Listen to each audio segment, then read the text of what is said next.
Alrighty, so as you can see, we've got this 66 GMC cap all ready to put back on. It's undercoated, seam sealed, everything's ready to go. So what we're gonna do in today's video, we're gonna be getting this cherry picker set up, putting it back on the cab. It's only gonna take one guy. Any of you guys can do this at home. All right, so the first thing we gotta do is get this thing up enough to get it off the jack stands, and then we can start moving this thing over to the frame.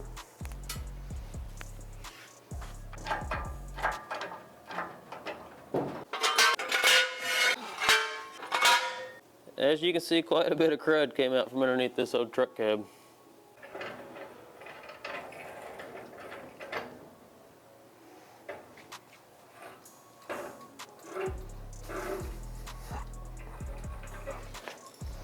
Nice piece of metal underneath the wheel, that always helps rolling. If you stick around to the end, I'll go on a little overview on what's going on with this so you guys can build one yourself.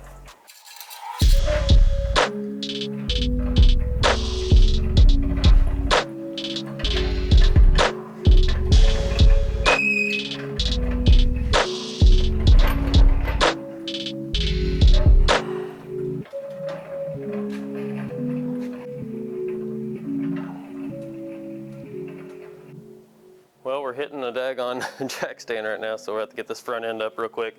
That way we can get that jack stand out of our way.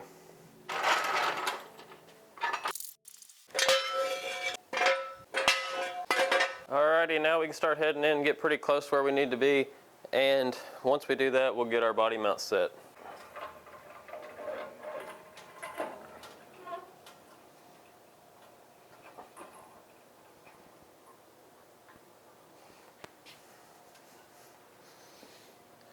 Little far. Alrighty, let's get our body mount set now, and then we'll get this thing set down. Just using a simple body mount kit that I got from Classic Performance, or Classic Industries, I guess. A lot of companies make them, I don't know if there's one really better than the other. Luke's got another one for his 66 here. All it is a bunch of bushings, washers, and bolts, so get those things stuck on there. So the bigger ones are gonna go on your front here, and they'll sit right down in there like so. Make sure you install your two spacers here, or whatever you want to call them. I guess collars, they just go right inside here. And you can wait to do that from the bottom side too. Probably would have been a better idea to go ahead and do these before, so you don't have your hands underneath there like I'm doing. Alrighty, now we got our truck cab set back down. Now I just left it up just a little bit here, just so we can kind of wiggle this thing around a little bit so we can get all of our bolts started. Start with this back one here.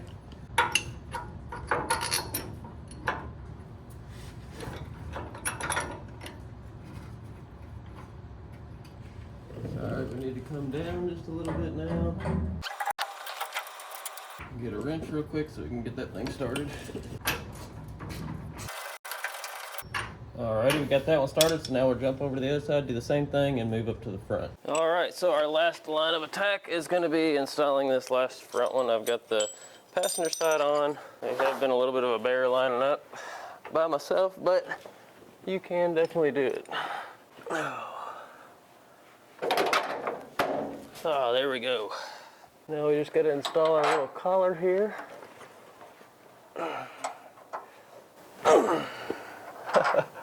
Which may be easier said than done.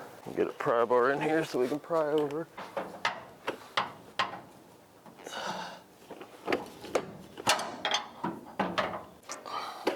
And give our bushing a couple taps here.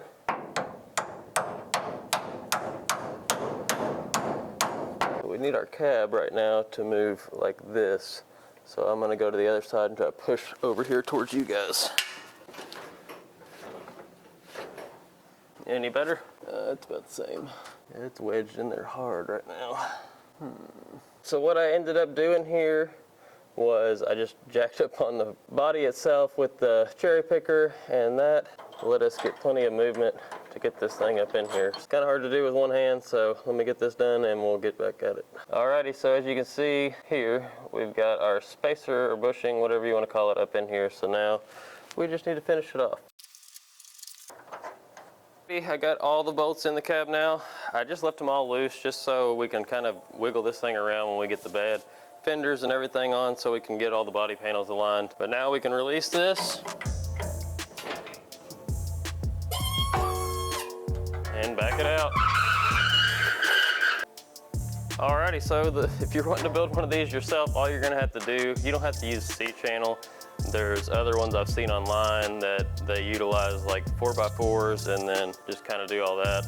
I tend to have a lot of steel laying around, so that's why I used this big piece of C-channel. And then inside here, I just welded 2 tabs on either side, and then the bolt goes through where your chain would connect for just your engine hoist. That, in a nutshell, is how this thing works. I get a lot of questions on it. I put a video on it on Instagram, and it got a ton of views. A lot of people were questioning what it was, so that's what it is in a nutshell.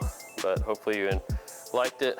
But now I'm just gonna kind of walk you around this old truck, get you caught up on the project. Subscribed, you know that this truck has been in here for quite a while and we haven't really got a lot done on it. Holidays, everything, too many excuses to even note. Walk you around real quick what we got going on. We have brand new drop leaf springs on this truck, which I think is gonna be great versus a flip kit.